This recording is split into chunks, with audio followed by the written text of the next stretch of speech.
مسجد الحرام مکۃ المکرمہ اور مسجد النبوی مدینہ المنورہ سے خطبے کا اردو ترجمہ کے لیے ہمارے سوشل نیٹ ورک کو فالو کرنا نہ بھولیں اور اپنے دوست احباب کے ساتھ بھی ضرور شیئر کیجیے۔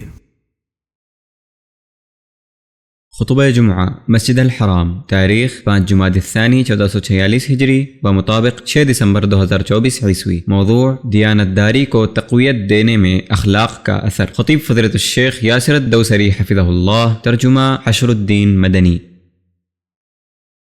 میں گواہی دیتا ہوں کہ ایک اللہ کے سوا کوئی معبود برحق نہیں، اس کا کوئی شریک نہیں، وہ بہت زیادہ جاننے والا خالق ہے، اور گواہی دیتا ہوں کہ محمد اس کے بندے اور رسول ہیں جو مکارم اخلاق کے ساتھ بھیجے گئے۔ اللہ درود و سلام اور برکت نازل کرے آپ پر اور آپ کے آل و اصحاب پر، تابعین پر اور تا قیامت ان کی پیروی کرنے والوں پر۔ اما بعد، لوگو، میں آپ کو اور خود کو اللہ کے تقوی کی وصیت کرتا ہوں۔ تقوی ان توشوں میں سے سب سے بہترین توشہ ہے جو آپ لینے والے ہیں، اور ان سرمایوں میں سے سب سے نفع بخش سرمایہ ہے جو آپ جمع کرنے والے ہیں۔ تقوی ان چیزوں سے نجات دینے والا ہے جن سے آپ کو خدشہ ہے، اور اس کی وجہ سے آپ کو وہاں سے رزق ملتی ہے جہاں سے آپ کو گمان نہیں ہوتا۔ اللہ کا تقوی اختیار کرو تاکہ کامیاب ہو جاؤ۔ مسلمانوں، مکارم اخلاق وہ لباس ہے جس سے چنیدہ انبیاء آراستہ ہوئے،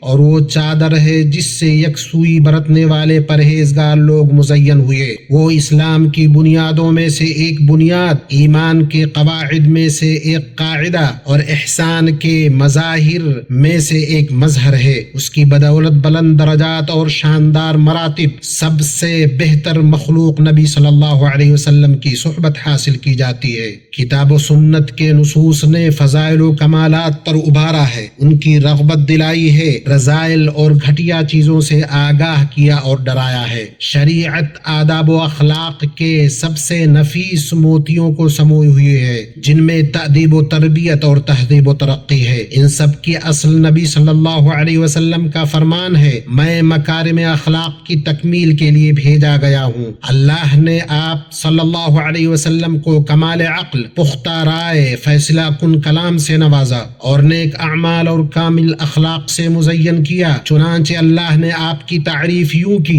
اور بے شک آپ عظیم اخلاق پر ہیں۔ عائشہ رضی اللہ عنہا سے جب پوچھا گیا نبی صلی اللہ علیہ وسلم کا اخلاق کیسا تھا، تو انہوں نے کہا آپ کا اخلاق قرآن تھا، لہذا آپ صلی اللہ علیہ وسلم کا اخلاق کامل ترین اور عظیم ترین تھا۔ آپ ہر خصلت میں اعلیٰ ترین مقام اور بلند ترین مرتبے پر فائز تھے، چنانچہ آپ کمال انسانی کی چوٹی اور بشری شرافت کی انتہا کو پہنچے ہوئے تھے۔ سنو، کریمانہ اخلاق سے آراستہ ہونے پر جو چیزیں مسلمانوں کو ابھارتی ہیں، ان میں سے یہ ہے کہ اللہ نے ہمیں عظیم اخلاق والی ہستی کی اقتداء کرنے کا حکم دیا۔ چنانچہ فرمایا، تمہارے لیے اللہ کے رسول میں اچھا نمونہ ہے اس شخص کے لیے جو اللہ اور یوم آخرت کی امید کرے اور اللہ کا بہت زیادہ ذکر کرے۔ وہ چیزیں جو ہر صاحب دین مستقیم اور عقل سلیم کو اس اخلاق کو اپنانے کی ترغیب دیتی ہیں، ان میں سے وہ عظیم اجر ہے جو رسول کریم صلی اللہ علیہ وسلم کی زبان مبارک سے وارد ہوا۔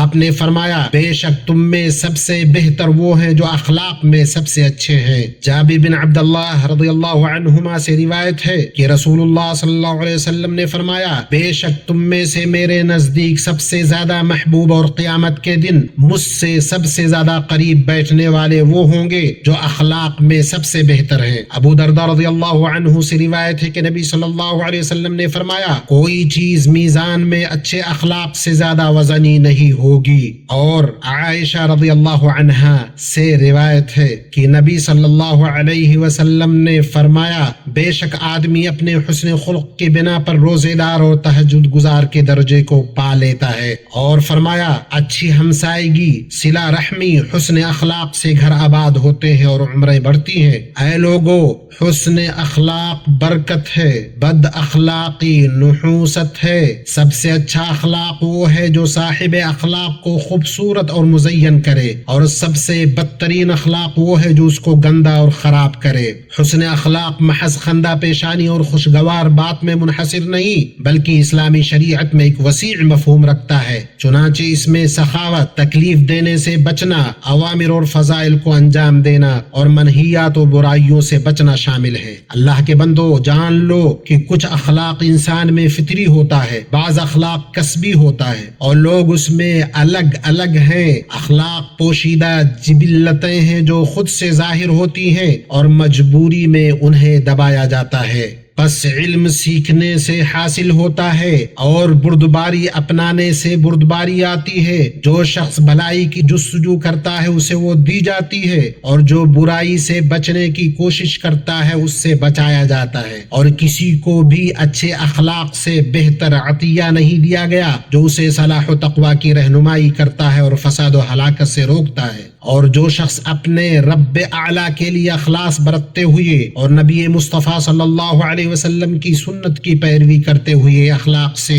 مزین ہونے کی کوشش کرے اور دونوں جہانوں میں کامیاب ہوگا، اور پورا پورا بدلہ اسے ملے گا۔ اللہ کے بندو، اللہ تعالی مجھے اور آپ کو قرآن و سنت میں برکت عطا فرمائے، ہمیں ان کی آیات و حکمت سے فائدہ پہنچائے۔ جو کچھ آپ نے سنا میں وہی کہتا ہوں، اپنے لیے اور آپ کے لیے، تمام مسلمانوں کے لیے بخشش طلب کرتا ہوں۔ وہ نہایت معاف کرنے والا، رحم کرنے والا ہے۔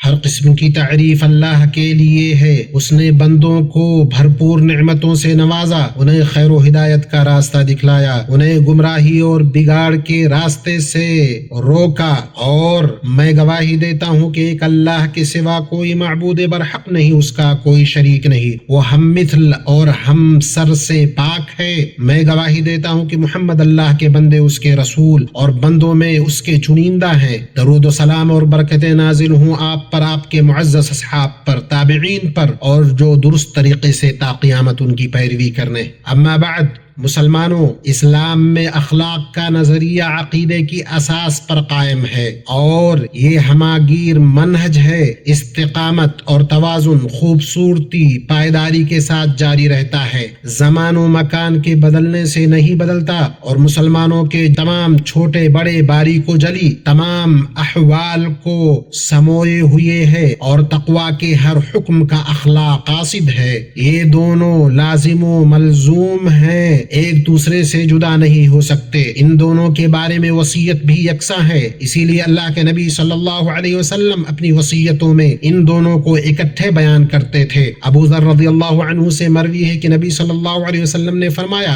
جہاں رہو اللہ سے ڈرو اور لوگوں سے اچھے اخلاق سے ملو۔ اسے امام احمد نے روایت کیا ہے۔ اللہ کے تقوی میں سے یہ ہے کہ شریف نفس بچاؤ چاہتا ہے، دیانت داری کا خیال کرتا ہے کہ دیانت داری قیمتی خصلت اور اصل منبع ہے جو پرہیزگاری کا باعث ہوتی ہے، لالچ دور کرتی ہے اور تقوی بڑھاتی ہے۔ شفافیت کو امانت داری اور عوامی مفاد کے خیال رکھنے کے سمیت دیانت داری، سچائی، انصاف، وقت کی حفاظت اور عمل میں سنجیدگی سے ناپا جاتا ہے، اور جب امانت داری کمزور پڑتی ہے، دیانت داری ماند پڑ جاتی ہے، خیانت رائج ہو جاتی ہے، بدعنوانی سرایت کر جاتی ہے، اس وقت ضمیر زنگ آلود ہو جاتے ہیں، نافرمانیاں بڑھ جاتی ہیں، آبرو نیلام ہوتی ہے، حقوق پامال ہوتے ہیں۔ شریعت نے بدعنوانی کی تمام شکلوں اور صورتوں سے روکا ہے، چنانچہ جس مقصد کے لیے کوئی عہدہ بنایا گیا ہے اس سے کوئی بھی انحراف، بدعنوانی، خیانت اور جرم ہے، اور وہ شرعی احکام، اخلاقی اقدار اور معتبر نظام کے خلاف ہے۔ عدی بن عمیرہ رضی اللہ عنہ سے روایت ہے کہ نبی صلی اللہ علیہ وسلم نے فرمایا، میں نے تم میں سے جسے کس کام پر لگایا ہو تو وہ کم یا زیادہ سب لے کر آئے، پھر جو چیز دی جائے اسے لے لے، اور جس سے روکا جائے رک جائے۔ اسے مسلم نے روایت کیا ہے۔ اس شخص کے سلسلے میں ایک وعید آئی ہے جو اپنی شہوتوں اور خواہشوں کی آسودگی کے لیے لیے یا اپنی کمائی اور مال کو بڑھانے کے لیے اللہ کی حرام کردہ چیزوں کی طرف ہاتھ بڑھاتا ہے۔ خولہ انصاریہ رضی اللہ عنہا سے روایت ہے، وہ فرماتی ہیں میں نے نبی صلی اللہ علیہ وسلم کو فرماتے ہوئے سنا، کچھ لوگ اللہ کے مال میں سے بغیر حق کے تصرف کرتے ہیں، ان کے لیے قیامت کے دن آگ ہے۔ مومنوں، امانت کی بربادی میں سے یہ ہے کہ لاپرواہی، کوتاہی، فضول خرچی، رشوت، گھپلا بازی اور لوگوں کی مصلحتوں کو روک کر عوامی مال میں ظالمانہ تصرف کیا جائے۔ اللہ نے فرمایا اے ایمان والو، تم جانتے ہوئے اللہ اور رسول کی خیانت مت کرو اور اپنی امانتوں میں خیانت مت کرو۔ انسان جس مال کا ذمہ دار ہے اس میں خیانت بالاجماع حرام کبائر میں سے ہے، اور یہ سب سے بڑے گناہوں اور سب سے بدترین عیبوں میں سے ہے۔ خیانت ایسا گھٹیا عمل ہے جس سے شریف انسان متنفر ہوتا ہے، جسے سلیم عقل قبیح سمجھتی ہے اور درست فطرت مسترد کرتی ہے۔ اللہ کے بندو یاد رکھو، بدعنوانی سے لڑنا اس کا انسداد ایک شرعی اور قومی ذمہ داری ہے جو کسی خاص ادارے پر منحصر نہیں، بلکہ یہ دین، امانت، اخلاق کے اعتبار سے سب کی ذمہ داری ہے،